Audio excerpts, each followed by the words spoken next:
All right, folks, how you doing? Welcome back. So in this presentation, we're going into Children of the Matrix once again, and this is the real Bible code. Disclaimer, under Section 107 of the Copyright Act 1976, allowance is made for fair use. Worshippers of the sun. Levite texts were written symbolically in codes. When we take them all literally, we lose the plot. Before the prison religions, the ancients were worshippers of the sun, and all three syllables of Sol, Om, On are different names for the sun. King Solomon's temple was symbolic. His temple.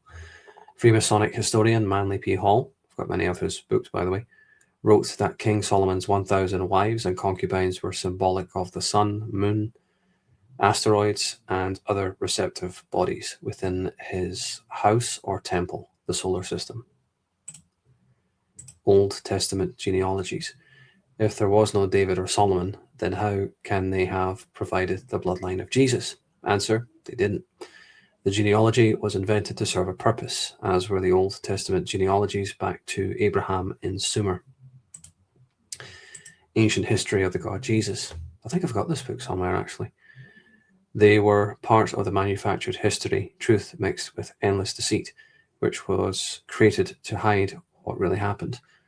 Edouard Dujardin, in Ancient History of the God Jesus, documents how Judaism, or the Jehavists, took the gods of other nations and turned them into mythical Hebrew leaders, heroes, and prophets. The ancient Baals of Palestine. Quote, where Judaism fully succeeded, the ancient Baals of Palestine were transformed into heroic servants of Yahweh, secondary gods. Many of the old Baals of Palestine were assimilated by Judaism, which converted them into heroes in the cause of Yahweh. And in fact, many scholars agree that the patriarchs of the Bible are the ancient gods of Palestine.